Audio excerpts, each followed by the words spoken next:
We got a huge update on Ivan Demidov's status, as apparently Montreal is very closely monitoring his status with SKA, and if he does not make the team, which we will know by the end of August, Kent Hughes is apparently prepared to offer a transfer fee to bring Demidov over to have the development under Coach Marty St. Louis. Guys, this is a huge update on Ivan Demidov. We got to get into a ton of stuff on this episode of Habs Digest, plus a couple of bold takes from a really interesting article that we're going to share with you guys, and some predictions based on Arpen Basu's recent Athletic article, going over how Montreal could make a big jump in the standings and which young players would have to take a big jump themselves to bring Montreal to that next level. But welcome in, everyone, to our weekly Monday live stream. Thank you all, 75 of you being here right off the bat. And as I always ask Jesse, if they could just leave a thumbs up. If you watching this right now could leave a thumbs up, it helps us. It helps other Habs fans come in here, have great discussions, all kinds of good stuff. Hello to the channel members in the chat. We got Mark. If Demidov comes here, I will play in Montreal like Slav did. He won't go to Laval. Probably true. And Planko,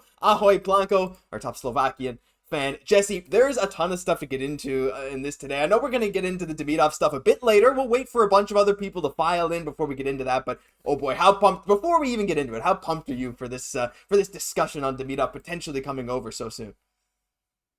We're on the Demidov watch, right? We're entering day 6 right now, and it's getting intense, right? Like, I can't wait, Josh, to hear your thoughts. Like, what are your probability? I'll wait for you to get in that later, but like, what's your odds of Demidov coming over, right? Because we thought, okay, no way, right? We finally get our star forward, but can he be coming over sooner than somehow expected? Just the best early Christmas present that you could ever imagine.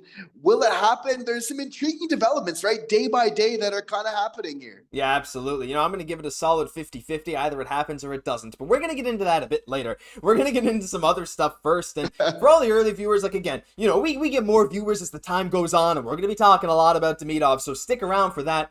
But I want to first get into some other interesting stuff, Jesse. And there was an article that we both read and we both really enjoyed. And it's linked in the description down below, so I suggest you go check it out. And it's by, I apologize if I don't pronounce this right. Is it Treje? I'm not sure. Wilson. Mr. or Mrs. Wilson. They wrote 3 Canadiens bold off-season predictions. And I want to go through each of these with the chat because it's so fun. Like, you know, myself and Jesse, we can talk about this stuff all day. But when we have the chat to get our feedback on this stuff, I think it's even a bit more fun. So, guys, we're going to go through this. And again, shout out to the author. This is linked down in the description if you want to go check it out for yourself. So there's going to be a bunch of other stuff. And Jesse, before we get into this, we got our first super chat of the stream already from Mr. Niles. Digestifus. Can I say that? I think I can. I guess YouTube doesn't know if I'm swearing in French, but thank you very much, Mr. Niles. Really appreciate the $5 to get me to say that. Jesse, the first bold prediction. Canadiens will trade Josh Anderson, and they kind of say with Anderson, when he first came to the Canadiens, they hoped he would have a significant impact as an offensive power forward. And if you look at Basu's recent article, he actually showed the goals per 60 for Anderson were really good. His career high in goals per 60 actually came as a Montreal Canadien, but he's really fallen off in recent years. What are your thoughts on the odds of the Habs trading Josh Anderson? I think it's very possible, and this is actually one thing that I have said quite a bit that I think the Habs will do, because I think Anderson has more value than people give him credit for. What do you think about this bold prediction? And let us know in the chat down below as I say hi to Doug. Hello to Doug Saylor. Hi, Josh, Jesse, and everyone. Welcome into the stream. Had a great chat with Doug face-to-face over a video call recently. Thanks to the Rocket Richard to remember. Jesse, Josh Anderson, what do you think? This is one of these things that I have definitely said I think is going to happen. Maybe not this offseason, but very soon, because I think he has more value than people expect. Can be traded, will be traded, but during the season, right? We know how Kent Hughes operates. He's going to wait till that value gets up. You know, Kent Hughes, he's a keen businessman, right? And he knows that there's a good player in Josh Anderson. He's kind of a wild card, right? That's the thing, is like, you don't know if he's going to get out there and score 20 plus goals or if he's going to have a dud of a season, but like both very realistically can happen with these players. You know, it's needless to say that, you know, injuries have hurt Josh Anderson's career, you know, pun intended, but that's the big thing, right? Because you have to feel like a healthy Josh Anderson can do a lot on the ice, but it really comes down to just simplifying his game. That's what I'm really hoping for him. Come into next year, play north-south hockey, take it to the net like you know how to do, but just take those high percentage shots once you get there. Don't look for the perfect shot. And if he does that, this is a guy that can get off to a good start new season, which then I think Kent wouldn't wait that long from there to really make a move. Yeah, like it kind of felt to me like he had the yips at some points. Like it felt like he couldn't even get anything on net. And he has his traditional power horse, go out to the outside, trying to power his way to the net. It wasn't really working. But even when he had open shots at the net, it just felt like he couldn't buy one. He had so many chances and it just wouldn't go in, Jesse. It was so painful. But like we see some chats here already, teams, I don't know if they'd be willing to give up much. It's not a great contract, but I think he's a big bounce back candidate, whether it's in Montreal or whether it's somewhere else. He has the effort, he has the motor to get it done, and he has the physical attributes that make him not always a negative when he's on the ice. So whether it's with Montreal or someone else, I think it's actually possible. Anderson has a nice season, but all in all, I think if a team is even willing to offer a little bit for Anderson, just to say, hey, maybe we can afford to take on that kind of bad contract and hope he bounces back and is a bit of a leader figure for our young guys, it might happen. So I would say this is a solid bold prediction. I think there's a decent chance it happens. So, guys, are you ready for this next one? Say hi, David from Ireland. Good evening, David. How are you, bye? Now, we're going to move into the next thing. Jesse, this one's a bit weirder. This one I think caught us both a bit off guard. Canadiens will try to acquire Mitch Marner. Now, this one is, again, article linked down below. Please go check it out. Give the author the credit they deserve for we're using their article for a stream, and we'd really appreciate if you go show them some love as well. This one's crazy, right? I mean, we've talked a bit about this, and I'm going to let you get into this because I know we both pretty much have the same stance. Everyone's waiting for the Habs to trade for Laine or McGroarty or Zegras or Natchez, at least the top rumored.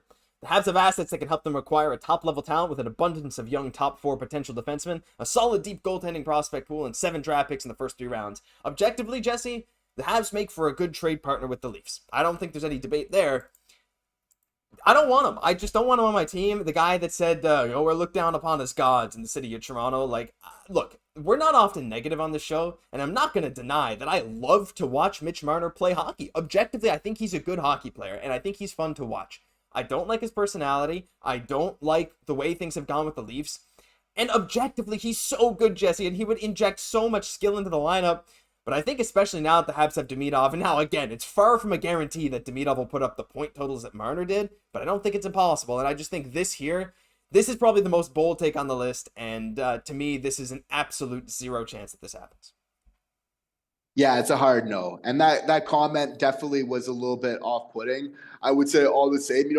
Marner is above a point per game player in his career. Mm-hmm. So there is that, right? But I don't feel that the Montreal Canadiens have so carefully laid out their salary structure under Nick Suzuki with Caufield, with Slafkovsky, so forth, to just completely erode that by bringing in Mitch Marner. I don't think that that's the player they inevitably, once they get over that 8 million wall, right, in free agency, I don't think that that's the player that they do it for, unfortunately. It's like, there's the money side, and then also when comments like that, it's also the culture side. So there's like 2 heavy X's, right, which would kind of go against what the Habs are kind of looking to do. Mm-hmm. Of course, it's we are still looking for offense. There's not a question of there, right? But I think Kent Hughes believes he can have his cake and eat it too. He can get the guy that's going to bring in the points to this team while still not sacrificing on some of his, kind of core values that he really wants to establish with this team. That being said, I agree, the same with you, Josh.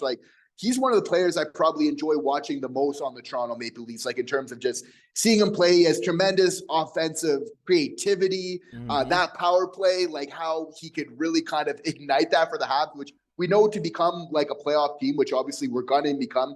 Your power play numbers need to be better, and need to drastically improve for the Habs. Mitch Marner could help do that. But again, it's it's not really, it's the fit that's the most important, really, in all of this, right? And so I think that that's why it has to be a solid no for right now. Yeah, I think most people in the chat are agreeing. Hi, Frank. Welcome back. Frank, you've been here almost every stream. Really appreciate to see you again. See, Mark saying, Marner, no thanks. Blanco, 0%. Already talking about trading price. We're going to get into that. So a little spoiler, that's the next one on the list we'll get into. But thing for Marner, Jesse, I agree. I don't want him on the team. I don't know.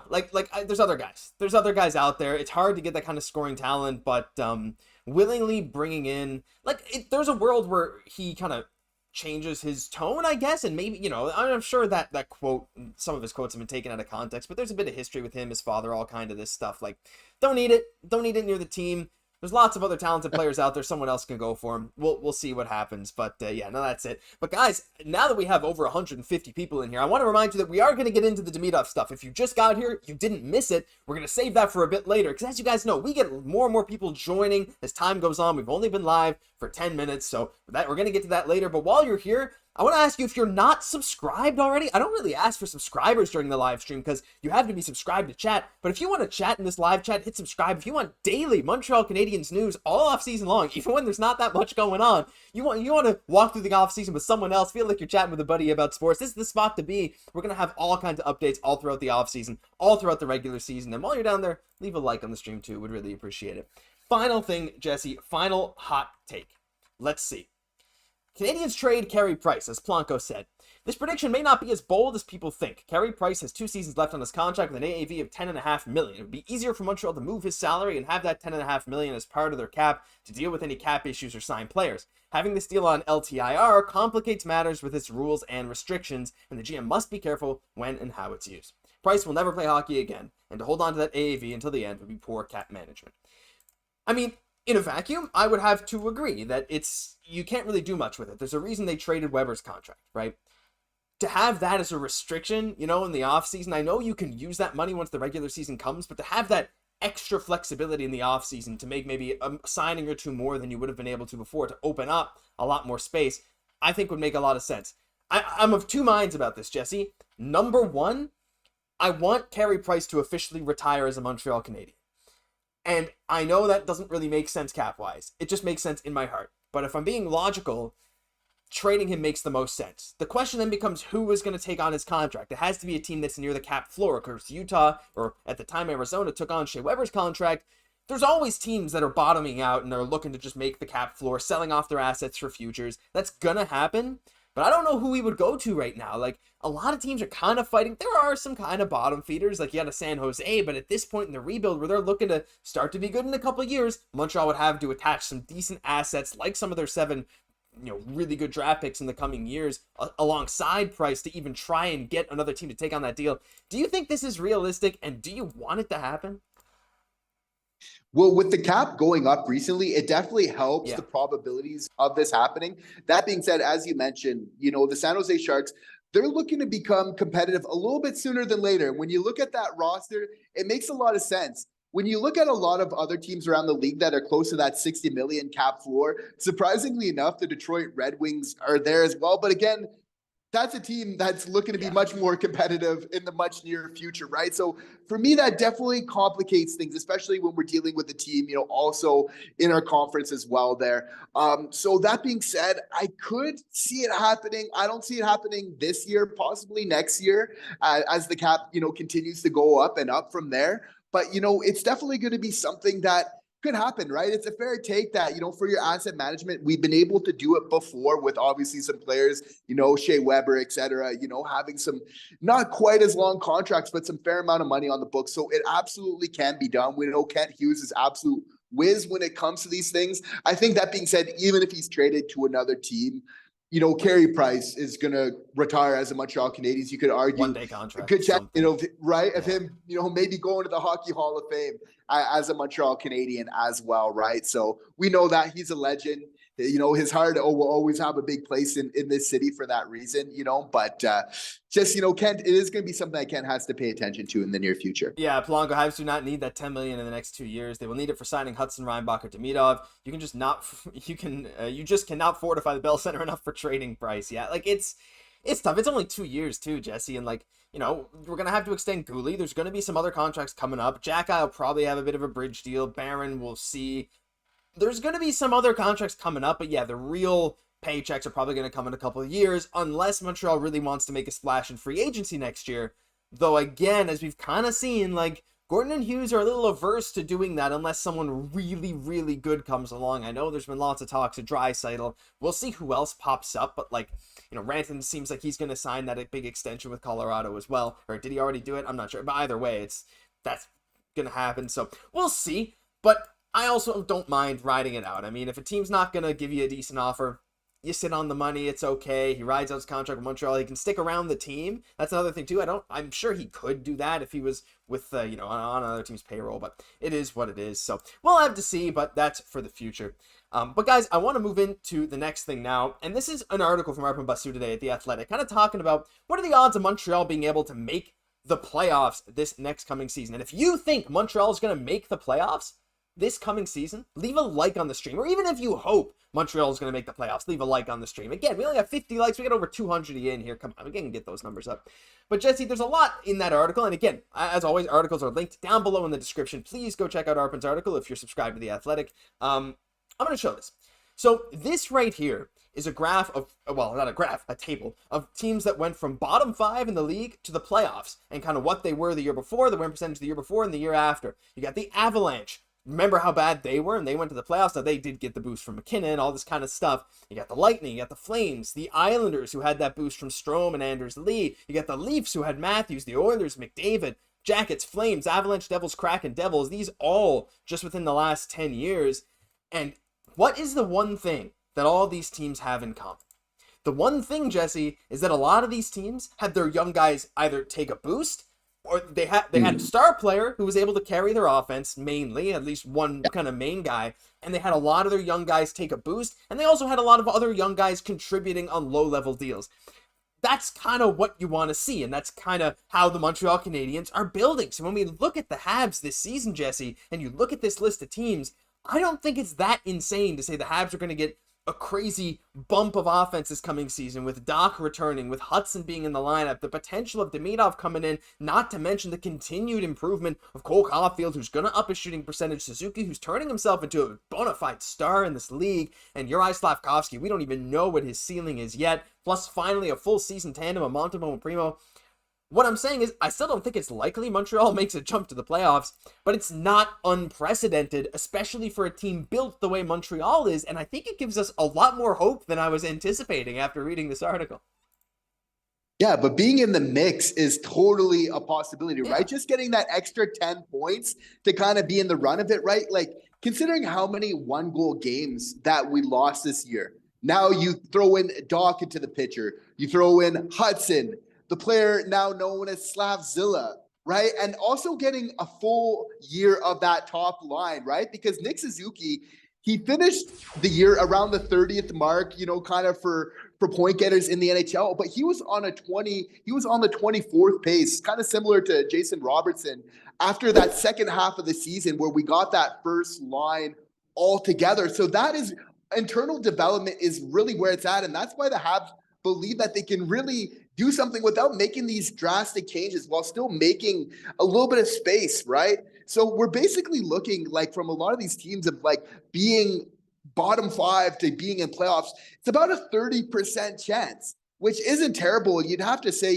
being in the mix, you can bump that up, right? So it's actually not such a big jump as we could think, I feel like the way this team is growing, and again, the goalie rotation is a great point as well. It's like a lot of those one-goal games are going to go the way of the Habs this year. We're not saying that they're necessarily going to be a playoff team yet, but seeing that solid development, I think we're going to see that big jump, right? We had 2 years of finishing bottom 5.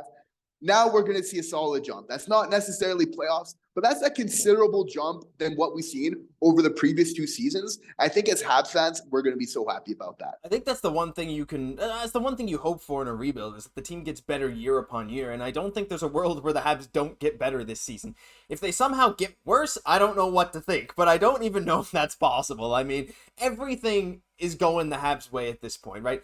Unless, the goalie situation kind of falls apart. I can see a world where that happens. I still don't think it will. I think Monte and Primeau is going to be fine. I think they're quite good. But goalies are very unpredictable. You can often never predict when a goalie is just going to have a big drop-off. But I'm not assuming that's going to happen. As for the forwards, I don't see any world where Suzuki really has a big step back. The only place Caufield can go is up, right? So all these things considered, is Montreal still one of the bottom teams in the Eastern Conference? Probably, because the Eastern Conference feels so stacked, especially the Atlantic Division. And Montreal is so unproven.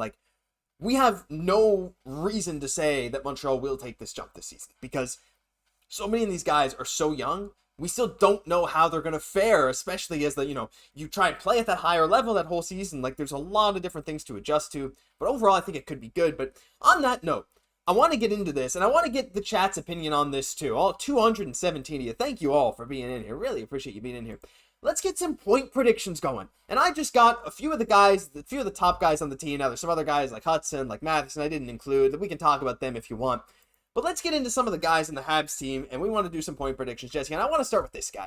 I want to start with Kirby, because he did not have a fair shake at it last season, getting injured, torn everything in his knee from Jared Tenorti.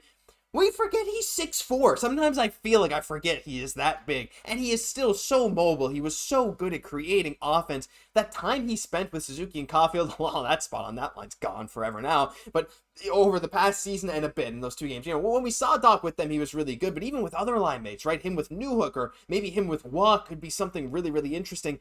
Only 2 assists in 2 games before getting injured. How many points do we think Kirby Dach's going to get, Jesse? I am going to...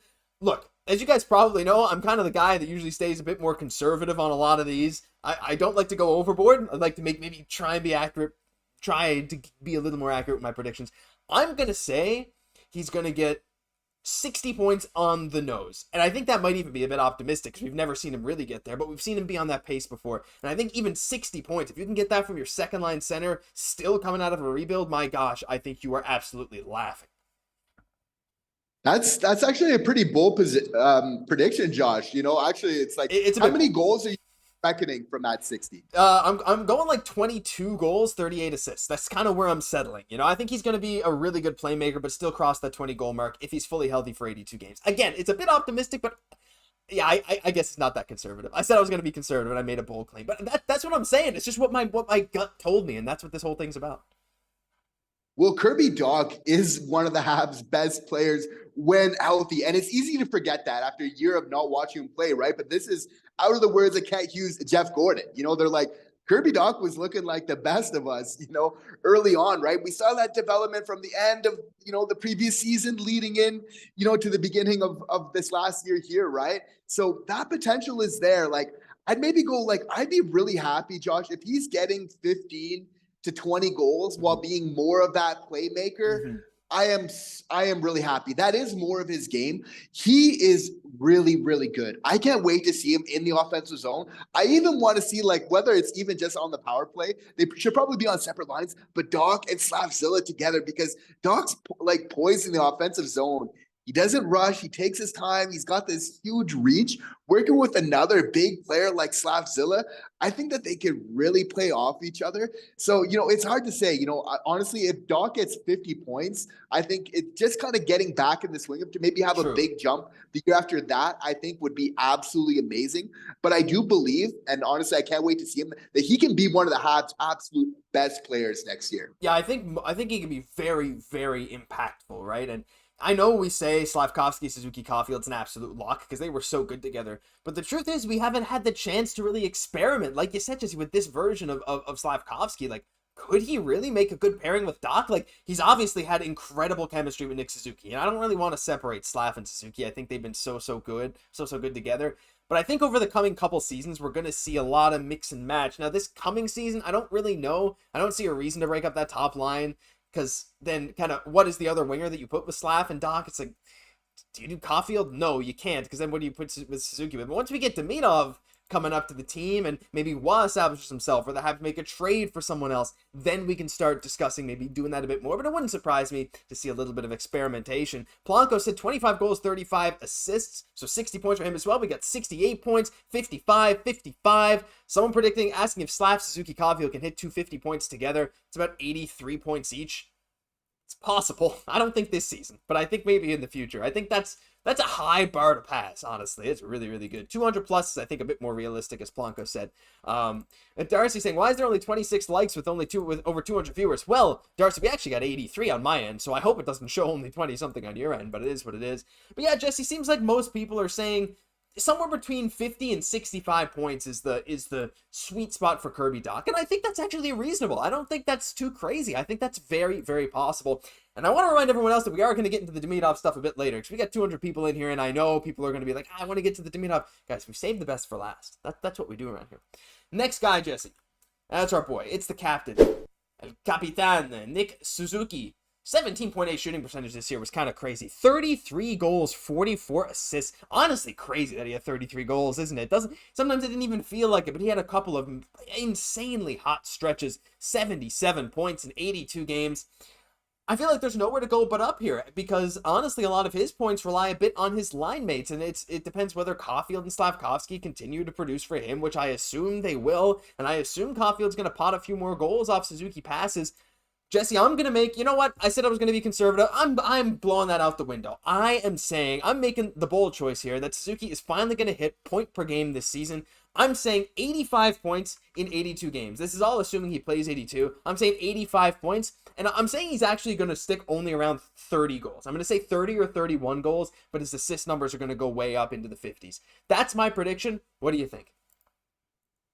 Honestly, I have the same at 85 points.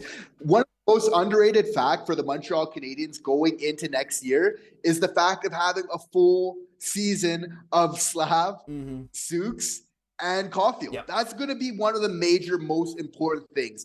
The obvious chemistry that they have, but then that experience of getting to play together. But then there's all their development together, right? There's going to be that internal development. There's going to be this chemistry that they have together. For me, they're both all coming out of confidence from last season in different ways. You know that Caufield, his numbers are going to go up. So you have to feel like if Caufield's going to be scoring more next year, maybe closer to maybe 35 goals.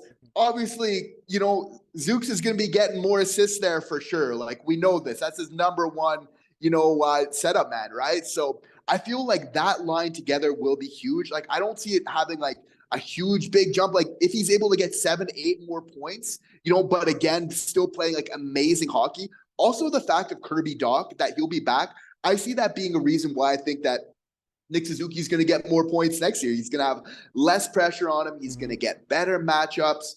He's not going to be having to shoulder the load so much offensively. It'll kind of give him a little bit more energy throughout the season to be even more consistent.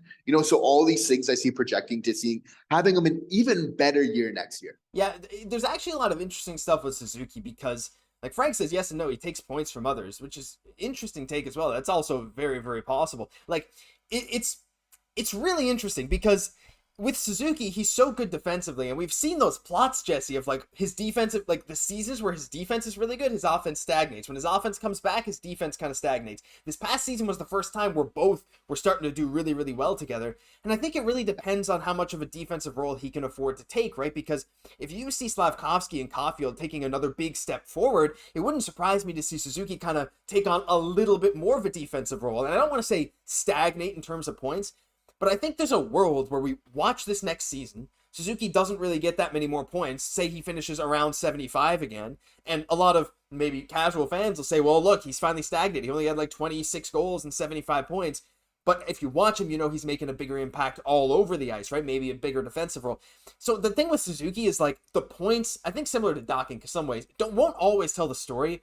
But with that said, I think he's so good offensively that there's no way he doesn't at least get around 75, get to 80, and I think there's a world he can get to point per game. As I'm going to take a look in the chat to see what people are saying. Blanco said the whole first line is going to be 80 plus. I love that prediction. Slav 70, Caufield 75 to 80, Suzuki 80, 85, 85, 88, 79, 94, 69. Nice from G-Man Supreme. It's very interesting too, and I think a lot of it depends on the power play too, Jesse, because the Habs power play was so bad this past season. But now, if Matheson was decent, but what if we get Hudson, and what if that provides a boost? What if we get Demidov? What if the power play becomes more effective? And I think that's going to add in a lot to these point projections as well.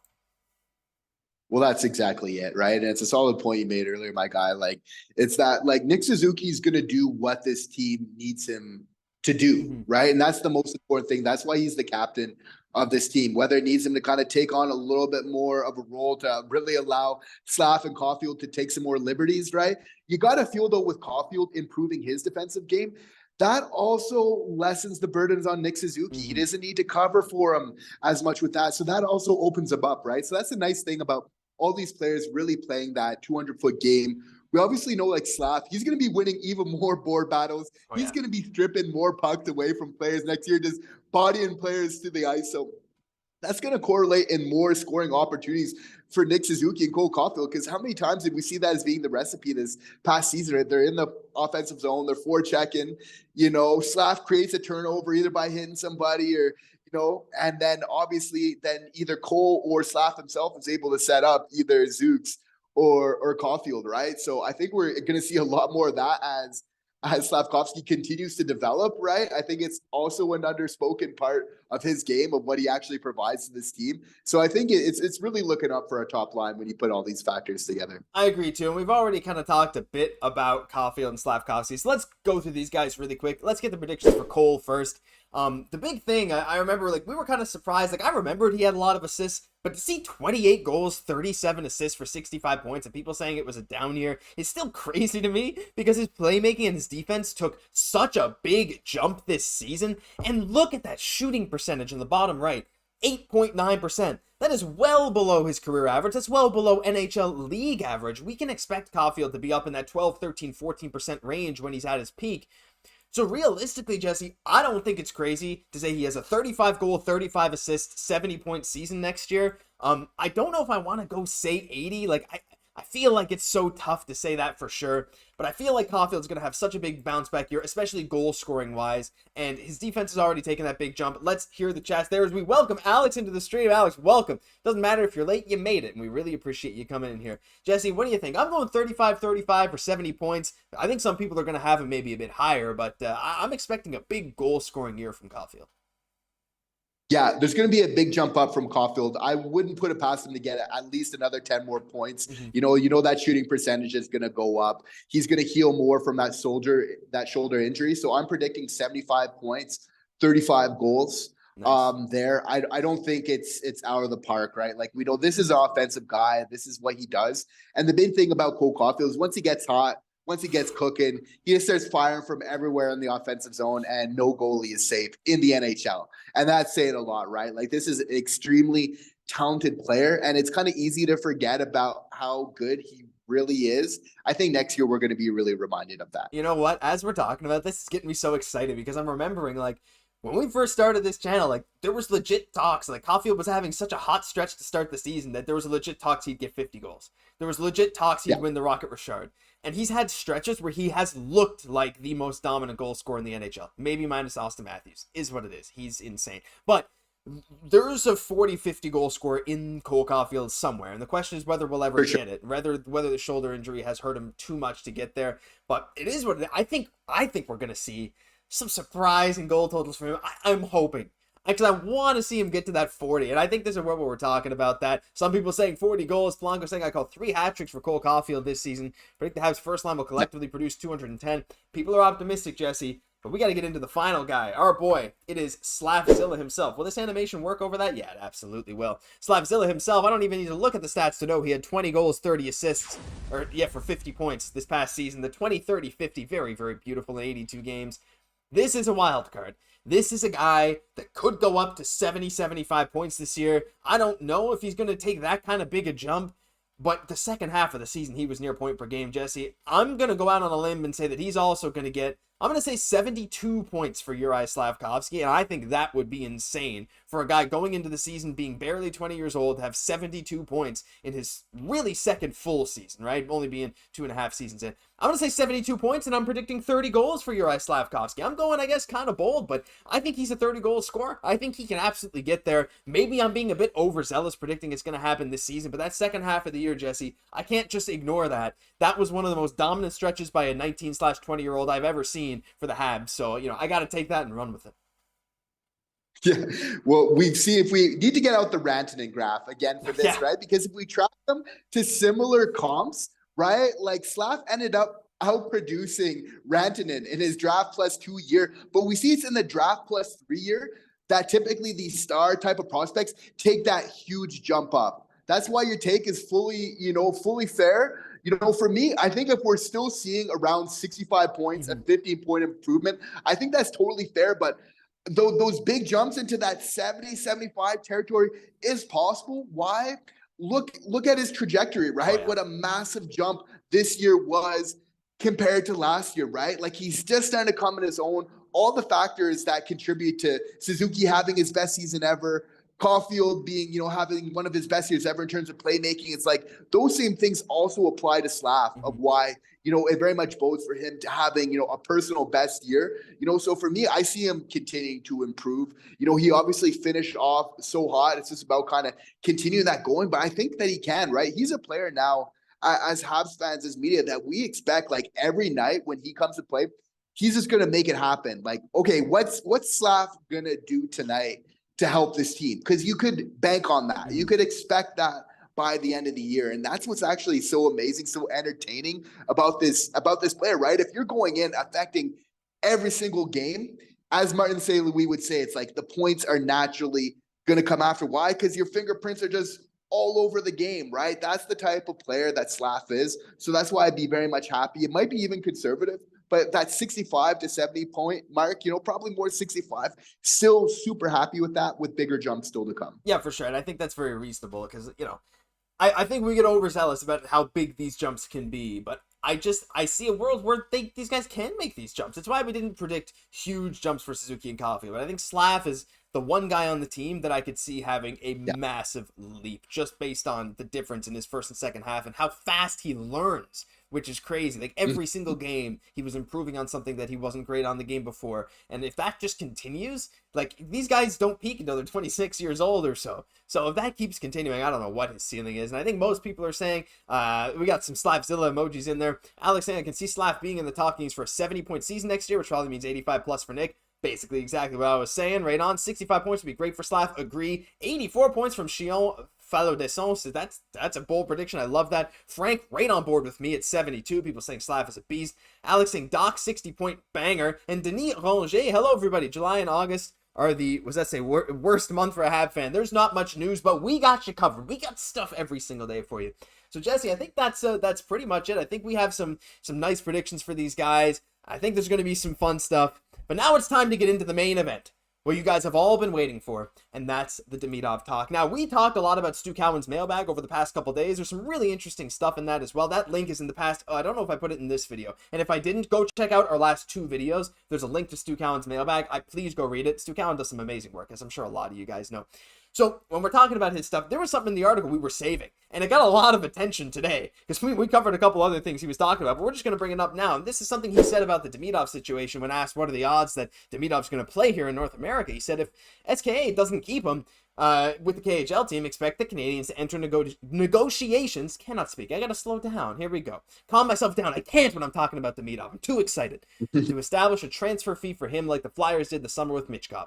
If the Canadiens were to succeed in negotiating a transfer fee with St. Petersburg, I'd expect Demidov to also play in the NHL next season. But it's not only that, Jesse. We got some images we got to show as well here.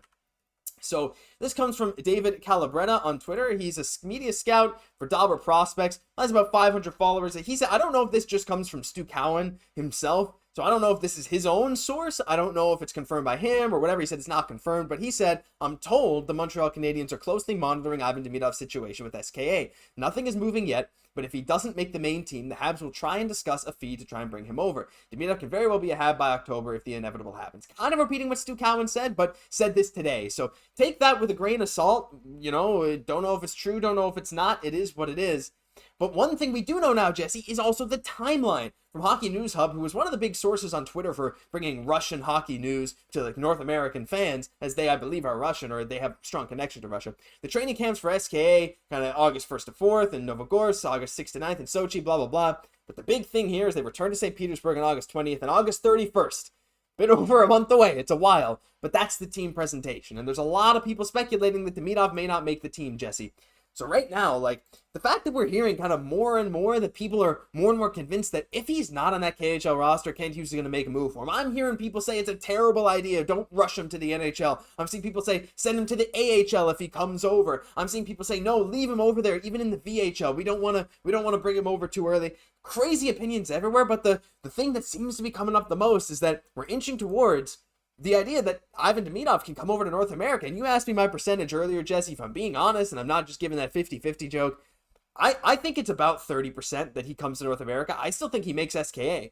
And I think that'll be hilarious too, because Xhekaj didn't at the same age. I think he makes SKA. I think we'll let him over there for a year. But I think it's a non-zero chance he comes to North America. And as these reports come out day by day, I'm just getting so excited. Josh, honestly, we're not manufacturing this, guys. I would have it at the exact same 30% for his chances of coming while I'm prepping for this vid, ahead of time of him coming over, right?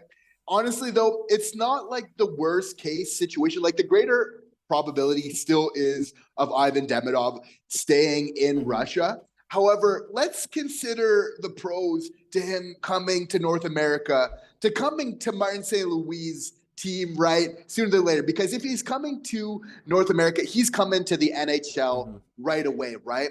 Obviously, the ideal situation still would be to have him in the KHL, but this is why it's so good that the Montreal Canadiens have put so much more of a focus on player development, on culture, right? If you got this young guy coming over, right, it makes it so much easier for him to succeed when you got a strong culture, when you're already in that sort of player development role. Like this team's going to be ready to take Ivan Demidov, even if it's a little bit ahead of time, right? Because this is what the focus of this team is completely about. So even if this does happen, which, I would still be excited about, I'm not worried about it because I believe that Martin St. Louis, as well as the rest of this staff, can really do a great job in prepping him, working with him. I think that there's going to be a great relationship established by Ivan Demidov and Hughes, and as well as Martin St. Louis, right? I think that they're just going to get along so well with this young core. He just seems to really fit. So, I'm at the end of the day, like for me, it's not the end of the world if he comes over. I just want to make sure we're not doing it too quick.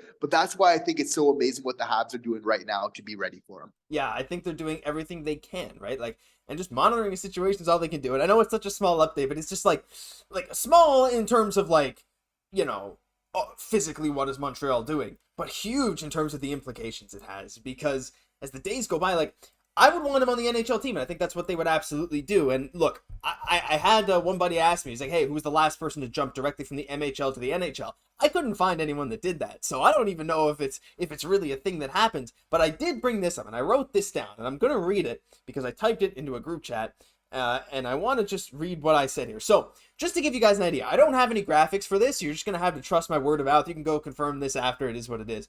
But for example, I was looking at who played in the MHL and KHL around their draft years.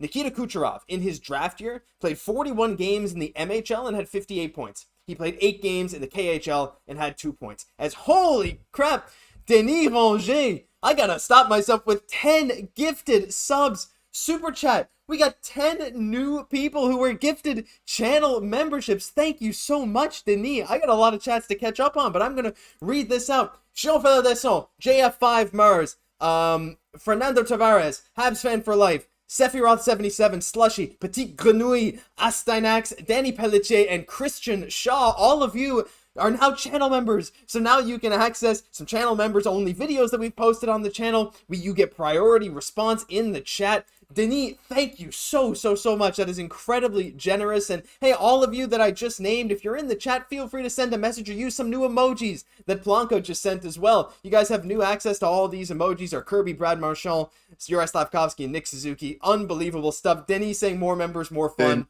Oh my gosh. Thank you so much, Denis. That is unbelievable. I'd love to see some of those new channel members send a message in the chat with those new emojis.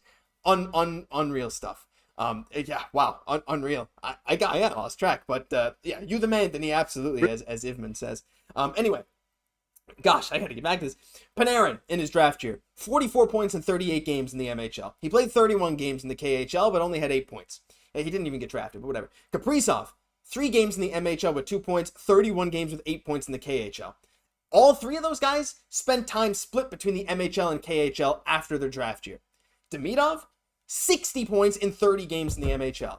So people saying that, yeah, it'd be unprecedented for a guy in the MHL to go straight to the NHL. Demidov's in an NHL player's body, Jesse. He's already putting up crazier points than some of the best Russian players in the league today. That's why I'm not worried. What's the difference? You're playing in a pro league in the KHL that, no, it's not the same league as it was 10 years ago. But that versus the NHL where the team controls your development better, I don't know. I rambled for a lot there. I'm sorry, but I'm just so confident that Demidov would be so good this season. I'm not saying necessarily a Calder, but I think he'd be way better than some people are giving him credit for. That's it. And it's because of his mental game that would really allow him to succeed, right? Again, like he studied some of the greats, like in a couple different sports, right? So that's the one thing that kind of gives me faith that he'd really be able to do it, right? Because we know with those high draft picks, the skill's there. But the question is to allow them to really succeed and to become superstars, because that's what we're talking about with an Ivan Demidov type of player, right? Is can they put that skill and that mental game together? Mm-hmm. Well, Ivan Demidov is showing all the examples that he can really bring those two things into the picture, for the Habs, right? So even though this would maybe be a little bit sooner than expected, from a purely fan standpoint, media standpoint, like we cannot wait to watch this guy. Like just imagine the first time we're there, getting ready to watch a Habs game, their intro song is playing, right? And we know that it's going to be Ivan Demidov's first game, like hearing his name at the Bell Center for the first time, the electricity that's I want to be there in that building. There's already, we have to be there, Josh. Live streaming from like the excitement is going to be through the roof. There's already so much good excitement around this team already. You throw that into the mix almost at a time where I would say this team deserved Ivan Demidov. They got to a place where like they were now ready for this type of player to really take them over the top, help them get to that promised land of where they want to go, right? So even if he comes a little bit earlier, like these special players, we've seen young players come into the Habs before, right? I don't want to start naming some names. I don't want to get ahead of myself, but these young players that can right away come to the Habs and have a huge effect right from their very first season, right? There's something magical about the Habs, but also you put that superstar into that combination as well. And that's when really something truly amazing happens. Yeah, I mean, look, obviously the Habs have some history of players that didn't quite pan out the way we wanted them to. I'm gonna take that away. I had that ready, but anyway, like, still, it's so incredibly exciting. I can't believe it. I gotta read through some of the chats too. I'm way behind on the chats as well. I gotta go all the way back. I'm scrolling back. It's almost inevitable that Demidov becomes a Hav in October. I agree. Demidov for Calder. When's the last time we had a Calder winner? I actually looked at this the other day. It was Ken Dryden, I'm pretty sure, was the last Calder winner from Montreal. So there you go. Alex saying by the actions of SK, it's obvious they don't care about a player development, which is why Michkov got loaned and he's good in the KHL. That's the thing. They got Kuznetsov. They don't have any incentive to play Demidov a bunch unless they truly believe he's already a good KHL player. So you got two outcomes. They don't think he's good enough to contribute right away, so Montreal probably gets him, or they do think he's good enough to contribute right away, in which case, holy crap, is that ever good news that an 18-year-old is good enough to play on the big club in SK. So anyway, there's that. Denise saying he will be the rookie of the year if he plays with us this year, better than Celebrini. I would love that. Ken Dryden, was it? You were right, Doug. Doug with those old Habs facts. Doug, you have a brilliant mind, my friend. Denise saying more members, more fun. Yeah, I got that Slavzilla. Oh my gosh, thank you again so much, Denise. You need to get some new emojis for Demidov. I was thinking, Jesse, I don't know what you think of this. I don't know what the chat thinks of this too. I want two different ones, and I just want to cut them down the middle right here. So we got the left Demidov and the right Demidov. Two halves of Demidov. So, a little play on words for the French there. I think that could be funny, but I'm sure we'll come up with some other stuff as well. Alex saying he understands the mind of a champion. A lot of thank yous for Denis there. A lot of comments about this stuff. Oh man. So if he comes over, Jesse, might as well just get into predictions, because I don't think he'd play in the AHL. They were dead set on keeping Slav with the NHL club, even when he looked like he wasn't doing things the best. He was like, we need to send him down. No, we didn't. They were like, we trust our development plan over anyone else. Someone says demigod sticker. I'm down for that as well. Demigod and like some, we're gonna have a few. But if Demidov comes to Montreal, he's not going to Laval. Do you think he starts on the third line? I mean, I guess it depends on how much he shows, but like based on what we've seen so far, we haven't seen him really play a ton against men, like a little bit for sure. But as we get a super chat from Wazo Premier for $1.39, thank you so much for the sticker, the jaw drop sticker. No message. If you send a message, we'll be happy to answer it. What do you think? Thank you, Wazo. Well, yeah, what do you think, Jesse? Do you think Demidov starts on the third line? Do you think he'll have enough talent to even be on the second with, say, a Kirby Dach? What do you think? He starts on the third line to shelter him a little bit, kind of get into his paces a little bit into the NHL hockey, but very quickly to move on to that second line, right beside a Kirby Dach type of player, right? Obviously, it has them solid makings, of a second line of Ivan Demidov, Kirby Dach, Newhook. I think you keep that first line as it is for right now, and what could maybe alternate with Newhook, depending if there's a need for at 3C for Newhook there. But, I think he comes right away.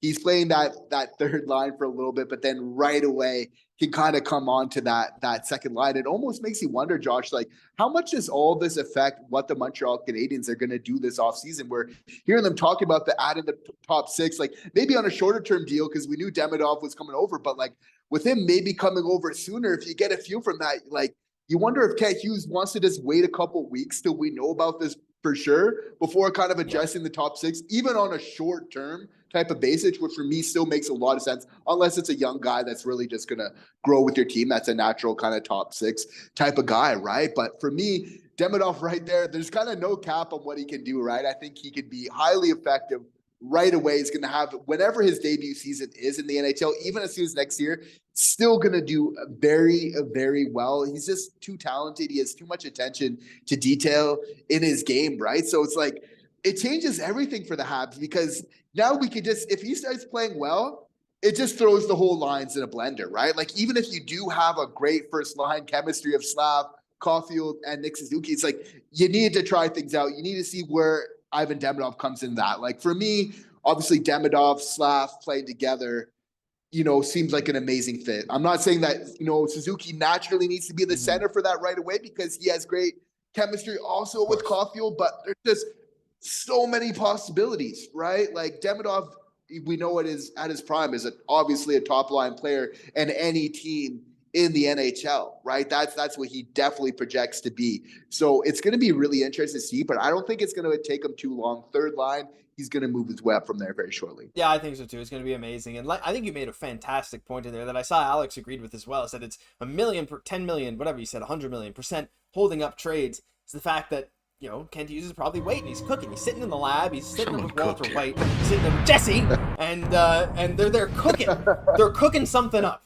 Kent, Walt, and Jesse. They're all doing their things because Kent is that's the thing. When we drafted Demidov, we heard that there was probably a trade in place to maybe make a move for Rucker McGroarty, but once you got Demidov, it was kind of like, okay, maybe we don't make that move. And we've been wondering, well, why are the Habs so quiet? They've been linked to all these players that are still out there on the market, though, to be fair, a lot of other teams have as well. But when you look at Demidov and you're like, and you see there is an actual world where he could be on the Habs this season. There's no rush to go out there and get another trade if you can have him on your line or on your roster this season. Because like you said, Jesse, that very much does influence who you decide to keep, who you decide to move, whether you decide to go grab someone else. Like, do you now have more flexibility to move a Dvorak? Or if you maybe get some intel that you're going to get Demidov, is that the time then you pull the trigger on maybe moving someone like a Dvorak or whoever else it may be, Armia, I don't know. You move them now that you know Demidov's coming over, maybe before other teams know. There's a lot of little mind games in there, and I feel like he's cooking up something big. I'm going to go back through the chat as well, just read through some of these members' chats. New member, Chion Fellow de Son. Fantastic that we got so many new members. I love that. He'll spend good minutes on the second line if he comes to the NHL. I'd believe it. Alex saying, I see Marty making the switch mid-game if he shows himself as quick as I think he will. I agree. Super Gojo saying, good day from Melbourne, Australia, guys. A bit hot there. It absolutely is. I didn't have this new place doesn't have AC. I got this little beautiful desk fan. It was like $12 at Walmart. Oh my gosh. I can't tell you how awesome it is to finally have cold air and it not to be 30 degrees in here while I'm streaming. I mean, I'm still sweating like a tiny bit, but it's not too bad. JF5 Mars, another new member. What player is good to compare to Demidov? I'm seeing a lot of people saying Kucherov. I've seen some Fedorov in the chat. Datsuk, I don't know. Datsuk is, I think, so weird. I think that's a little bit of a different style. I think it's going to be hard to say. I think it's just Demidov is Demidov, and I think we're going to see some very interesting stuff. What do you think, Jesse? I mean, there's been so many comparisons. I've heard Kucherov maybe the most, just with silky hands, MHL numbers, this kind of stuff. But I feel like Demidov brings a little bit of an extra different element to his game, and I feel like there's some very interesting parts to his game that we're going to say, like, that's very unique to him. Yeah, he's definitely influenced a lot by Kucherov and Kaprizov. I'd say Kaprizov more than Kucherov, yeah. Yeah, that's one of his favorites, one of his main inspirations there. But we're hearing a lot recently, it's coming up, is Datsuk a lot, Pavel Datsuk. This is a player that I loved watching so much, like just pure like entertainment value of watching Pavel Datsuk play hockey, even playing Chow with him, like just the best, right? So it's like, I see that from just like a purely like skill kind of level, and also the hands just being so good. So I get that the style plays a little bit different, but the hands are there, the vision is there for sure. But yeah, no, he's going to be his own guy, right? But we see he's following in the path of a lot of those greats, the Panarin types, the Kucherovs, the Kaprizovs, right? But the thing that's kind of different for me is he can be like a lot of those players, but again, bring a little bit of that defensive awareness, a little bit even more, dare I say, than some of those other elite players that I mentioned. I don't mean to hurt you, John. I know you're a big Kaprizov guy, right? But that's what makes Demidov really special. And when we're talking about like championship level teams, you need that special sort of thing where like an offensive player, but that has very much defensive sensibilities, that doesn't need to wait a couple years in the NHL like a Stamkos to kind of realize I need to round out my game. Like you come in already knowing that, that's a net positive effect and maturity that you're bringing to this team already, right? And I think that alone speaks, just volumes about the young player. Yeah, I think it's going to be so fun. And, Kaprizov's not bad defensively, but I like Demidov's upside defensively for sure. I'm a Kaprizov lover and defender till I die. I love that player. I'm not going to say he's my favorite player, but he might be. Anyway, I know. He actually might be Slaf or Guhle, but still. Anyway, there's a lot of great players. We'll move on from that. A lot of people talking about Hudson for Calder, kind of moving on to a different guy. That's actually a topic that we think we might talk about maybe tomorrow, maybe in another video, but the odds of Hudson winning the Calder, like defensemen have been finishing high in Calder voting very recently, and my other boy, Brock Faber, finishing second this year. Well, you can make an argument he could have won it over Bedard, but they're never going to vote for a defenseman over a next-gen superstar. Old man yells at cloud. And Doug Saylor saying, I wouldn't be surprised if Hudson's competing for the Calder as well. We got a few people in there. Alex saying, and Demidov being able to play and be more comfortable playing center for sure. Denise saying, great chat. I agree. It's been amazing here. We can wait for a huge splash next offseason, have a stacked lineup going into 25-26. We can even wait 2 years. There's going to be so many young guys coming in. In 2 years, I expect Xhekaj to be part of the lineup if all things go well as well. Alex saying, not quite Datsuk. He's more smooth. Demidov's explosive. I'd agree. I think the hands are really different though, or very similar. I mean, the hands and the little dangles in super tight spaces. That's where that comparison comes from a lot. And I think Demidov can be a bit more smooth. His skating is decent. I think he lacks a bit of that first stride explosiveness sometimes. But yeah, I mean, I don't think he's quite as smooth yet as Kaprizov or Datsuk, but it wouldn't surprise me if he got there. She also saying 12C is an almost perfect temperature for me. I take 12 degrees is kind of mine too. 15 degrees. I say this all the time, Jesse. 15 degrees is my temperature. I mean, I don't know about you. Are you more of a heat guy? No, my engine runs hot as it is. I like that colder weather, around 15. Yeah, not too hot, not too cold. That's just the best. Yeah, it's winter here, freezing 12 degrees at 9:09 a.m. So super good job. Well, super. I was in Melbourne last year in June, and it was absolutely perfect for me because it was like 15 to 18 degrees every day. Absolutely loved Melbourne. Absolutely loved it. And Alex saying, remember, Demidov grew up learning about players like Kaprizov. He strives to be better, and he wants to be a Hab. That's what it is. Guys, this was awesome. I think that's about it from us. I think we covered everything. I'm super glad we get to talk about this, get to talk about Demidov. Jesse, any final thoughts before we close this off? And to give you guys one last little minute, any channel members, any donations, any likes, any whatever you guys want to do, I'll give you another minute here before we close off. But I'm just, as the days go by, I am so beyond excited to see what Demidov can do. Not even if it's not from Montreal this year. I'm going to find some way to watch those KHL games because I got to see what this guy's up to. That's right. Even if we got to sneak into Russia to get a couple we'll be reporting on it. Reporting live from Russia. Habs Digest, right? No, but doing the vids is always fun, right? But getting to do the lives is really where it's at, So thanks for everyone for being here, right? And being part of the show and getting to do it together. It's another thing, right? Doing the normal videos, but when we get to interact, it's just completely, and it just brings another element and so much fun for both of us. So, really, really love having everybody here. Absolutely. It's been amazing. Super saying, hey, Josh, if you're ever in Melbourne again, give us a shout and we'll organize something for you. Well, I'll let you know, we'll see. I got sent on the university's dime, which is why I was able to go there. It was like a $4,000 trip that I got for free. So it's not easy to fly there from Eastern Canada, but if I am, I'll give you a shout. That's for sure. Denise saying, arrived late. I'll watch the show again tonight. Good night, everybody. Thank you so much. Alex saying, holy moly, next thing you know, the Kremlin shows up. Well, you know what? We're going to try to avoid that, but we're going to do our best to report on all things Ivan Demidov as we head into the season. Shion, new channel member as well, saying thanks for the stream later. Thank you everyone very much for watching. If you enjoyed, leave a like on your way out of the stream. We only got 12 left. 12 12 likes left to get to 150. We'd really love if you guys could get us up there. Thank you so much for watching. If you enjoyed, leave a like, comment, subscribe to the channel. Thank you all so much for watching us every single day. I'm Josh Gosse, for my co-host Jesse Poirier. We'll catch you in the next one.